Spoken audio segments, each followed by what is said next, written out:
Welcome back to my YouTube channel. Dear students, इस video में हम UG fourth semester political science के question paper को analysis करेंगे।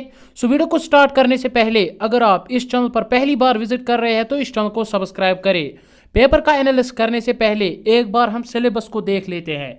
सो डियर स्टूडेंट्स, यह है आपके सामने UG fourth semester political science का सिलेबस, जिसमें यूनिट फर्स्ट में है approach to international relations, classical realism, neo realism, neoliberalism, complex interdependence, structural approach, world systems theory and dependency theory. Unit second में है cold war era, second world war and origins of cold war, phases of cold war, collapse of Soviet Union. Unit third में है post cold war era, emerging centers of power, European Union, China and Japan. और unit fourth में है India's foreign policy, basic determinants, India and non alignment, India as an emerging power. So dear students, ये question paper है जुलाई अगस्त 2019 का, ए series का ये question paper है, जिसमें क्वेश्चन नंबर फर्स्ट है the liberal approach in international relations emphasis upon permanent struggle among the Nations. ये गलत है. इंडिविजुअल इज सेल्फ सेंटर्ड, ये भी गलत है. स्टेटिज्म, ये भी गलत है. सो लिबरल थ्योरी क्या कहती है? इनका पहला प्रिंसिपल है state and non state actors are important in international relations. दूसरा इनका प्रिंसिपल है human nature is not selfish, क्योंकि उसको हालात मजबूर करते हैं कि वो कैसे इंटरनेशनल रिलेशंस में बिहेव करे. तीसरा इनका प्रिंसिपल है कम्प्लेक्स इंटरडिपेंडेंस, आपस में ट्रेड के ताल्लुकात बनाए रखे ताकि वार के चांसेस कम हो सके. और चौथा इनका प्रिंसिपल है कलेक्टिव सिक्योरिटी, अगर कोई पावरफुल कंट्री किसी एक कंट्री पर हमला करती है तो बाकी सभी कंट्रीज को एक साथ होना चाहिए, इससे भी बैलेंस ऑफ पावर होता है और वार के चांसेस कम होते हैं. और फिफ्थ इनका प्रिंसिपल है जो इंटरनेशनल इंस्टीट्यूशंस है लाइक यूएनओ, नेटो, सार्क, इनको हमें ज़्यादा से ज़्यादा तरजीह देनी चाहिए, क्योंकि यही इंस्टीट्यूशंस नेशंस में पीस कायम कर सकते हैं. और सिक्स्थ इनका प्रिंसिपल है नो जीरो सम गेम, हमें विन विन सिचुएशन खेलनी है. सो लिबरल थ्योरी के प्रिंसिपल्स मैंने आपको बता दिए और इन तीन ऑप्शंस में ऐसा कोई प्रिंसिपल नहीं है. सो नन इज राइट आंसर. फिर ये तीन किस थ्योरी के प्रिंसिपल्स है वो आप कमेंट सेक्शन में बताएं. नेक्स्ट क्वेश्चन है realism believes in absolute gain of power, power को हासिल करो ताकि इंटरनेशनल एरिना में सर्वाइव कर सको.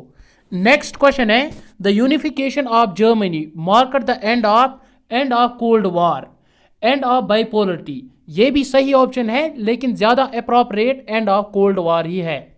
Next question is decolonisation is freedom for subjugated countries, यानी जब ब्रिटिश कॉलोनाइजेशन खत्म हुई और थर्ड वर्ल्ड कंट्रीज ने आज़ादी पाई, उस प्रोसेस को हम बोलते हैं डीकोलोनाइजेशन. सो आपके लिए एक सवाल है, क्या हम पूरी तरह डीकोलोनाइज हुए हैं या नहीं? इसका जवाब आप कमेंट सेक्शन में दें. नेक्स्ट क्वेश्चन है the Suez Canal crisis involved the following countries, Egypt, Israel, Britain and France. Next question है द मोटोलो plan was against Marshall plan, मोटोलो प्लान रशिया की तरफ से था यूएसएसआर की तरफ से to give aid to its allied countries, और मार्शल प्लान यूएसए की तरफ से था to give aid to its allied countries. So आपके लिए एक और सवाल है, पहले कौन सा प्लान लॉन्च किया गया, मार्शल प्लान और मोटोलो प्लान? नेक्स्ट क्वेश्चन है the Fulton speech was delivered by W Churchill on 5th of March 1946. Next question है the quite end of history suggests there is only one model of development that is liberal and capitalism, liberal democracy and capitalism. यानी जब cold war खत्म हुआ तो एक बंदा था जिसका नाम था फ्रांसिस फुकुयामा, उसने कहा था अब एंड ऑफ हिस्ट्री हो गया, यानी जो कम्युनिस्ट आइडियोलॉजी थी वो खत्म हो गई, अब एक ही सुपर पावर रहा दैट इज यूएसए. फिर उसके बारे में भी क्रिटिसाइज निकली कि कम्युनिस्ट आइडियोलॉजी क्यों खत्म हुई, वो एक अलग टॉपिक है, उसके बारे में हम किसी और दिन बात करेंगे. So next question is unipolarity refers to single power hegemony. Next question is the present world order can be best explained by which of the following? Security dilemma. Security dilemma means जब एक country अपने defence के लिए कोई nuclear power खरीदती है, दूसरी country, उसकी अपोजिट कंट्री उसको ऑफेंसिव लेती है, उसको लगता है कि इसने ये हथियार मुझ पे वार करने के लिए ही खरीदे हैं, जिसकी वजह से फिर वो भी हथियार खरीदती है और इसी की वजह से फिर आर्म्स रेस बढ़ जाती है। Next question is SORT stands for strategic offensive reduction treaty. Next question is the objective of India's foreign policy is encourage establishment of peace around the world. Next question is Treaty of Panchsheel was signed between Zhou Enlai and Jawaharlal Nehru. Next question is liberalization, privatization and globalization model of development in India was undertaken under the prime ministership of Mr. P.V. Narasimha Rao. Next question is which of the following is not a determining factor of India's foreign policy? Credible leadership, abundance of resources, skilled manpower, rich cultural heritage. जब India अपनी foreign policy को frame करता है, leadership को भी मद्देनजर रखता है, रिसोर्सेज को भी रखता है और स्किल्ड मैन पावर को भी रखता है, लेकिन कल्चर उतना मैटर नहीं करता। जब इंडिया अपनी फॉरेन पॉलिसी बनाता है, वो ये नहीं देखता कि बंगाल का क्या कल्चर है, कश्मीर का क्या कल्चर है, उसके हिसाब से अपनी फॉरेन पॉलिसी बनाओ, इस पे ज़्यादा जोर नहीं होता। Next question is complex interdependence does not focus upon survival of the system. Next question is the dividing line between India as Pakistan is called as Radcliffe line. Next question is maastricht treaty is concerned with European Union. ये terms में इसीलिए explain नहीं करता क्योंकि पिछले paper में मैंने इन points को एक्सप्लेन किया है। Next question is Brexit is the term used for the exit of UK from European Union. Next question is European Union formation can be best described as model for peaceful and progressive model for regional development. European Union इसीलिए बनाई गई ताकि उनमें piece रहे और development ज़्यादा उनकी हो सके। Next question is Confucianism is found in which of the given countries. China, ये इनका रिलीजन है। Next question is the biggest trading partner of India is ASEAN. Next question is China became member of WTO in 2001.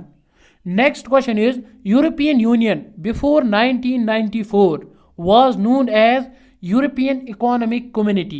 Next question is China became member of UNSC in 1971. Next question is which one of the following is not a case of supranational organization? BJP, UNO भी है, NATO भी है, BJP नहीं है। BJP एक national party है। Next question is ASEAN stands for Association of Southeast Asian Nations. Next question is Pearl Harbor is famous in history for Japanese attack. Pearl Harbor ने Japan पे एक हवाई हमला किया था on 7th of December 1941. Next question is the Second World War lasted for 6 years from 1st of September 1939 to 2nd of September 1945. Next question is the broader aim of Panchsheel is a handbook of foreign policy principles. Next question is the Politburo in China is highest decision making body within Communist Party. 1927 से पहले इसको central political bureau कहा जाता था और 1927 के बाद अब इसको पॉलिट ब्यूरो कहा जाता है और ये ग्रुप ऑफ 25 टॉप ऑफिशियल्स जो डिसीजंस लेते हैं। Next question is Shimla agreement was signed between India and Pakistan.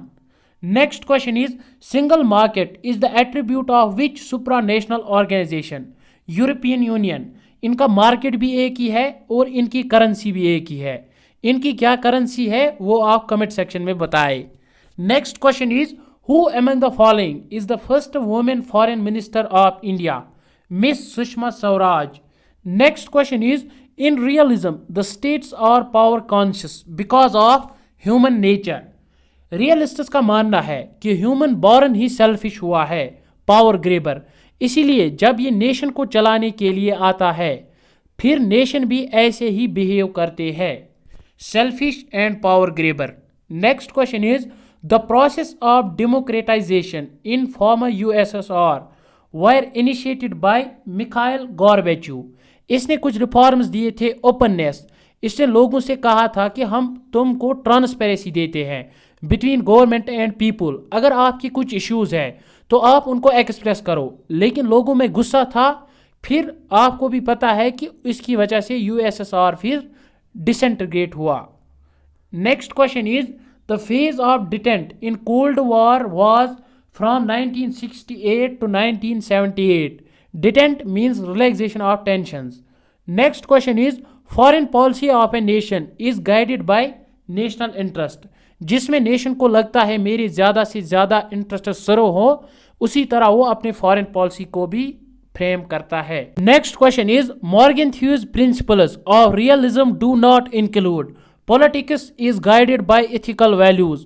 मॉर्गेंथ्यू का मानना है कि जहां से आपके इंटरेस्ट सर्व होते हैं वहां से आप अपने इंटरेस्ट को सर्व करो, मॉरलिटी को बीच में मत लाओ, और जो आपके एथिकल वैल्यूज है उनको साइड में रखो। Next question is act east policy was developed by, ये क्वेश्चन गलत है, it was developed by Narasimha Rao in his period from 1991 to 1996. Next question is USSR was succeed in UNO by Russian Federation. Next question is who among the following is not associated with neoliberalism? T.H. Green.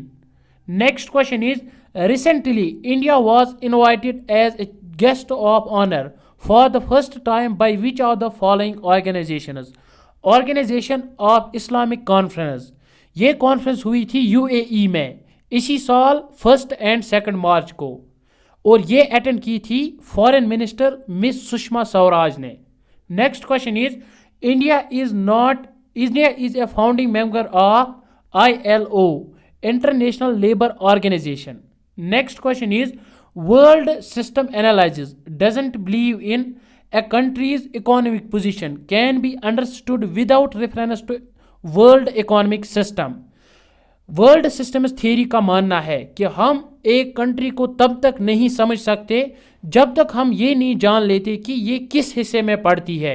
क्या ये core के हिस्से में पड़ती है, periphery और semi periphery. Core मतलब वो कंट्रीज होती है जो डेवलप्ड, और सेमी पेरिफ्री जो उसके नज़दीक होती है अंडर डेवलपिंग, और जो पेरिफ्री में होती है वो लीस्ट डेवलप्ड कंट्रीज होती है। Next question is Bay of Pigs invasion took place in Cuba in 1961. Next question is the state has been described as a necessary evil by Thomas Paine. Next question is in world systems analysis core of the core suggests richest countries.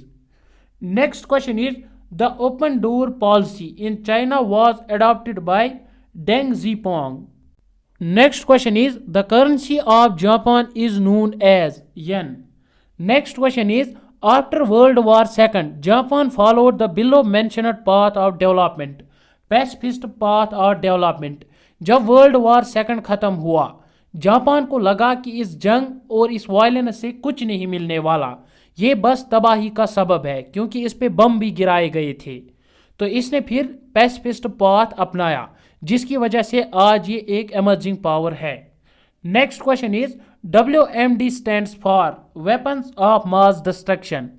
Next question is the new Cold War began with the invasion of Afghanistan by USSR on 24th December 1979. The partial agreement includes many principles. However, the following is not part of it.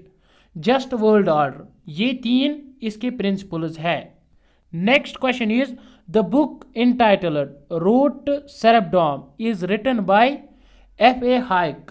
Next question is neoliberalism focuses upon capitalism and night watchman state.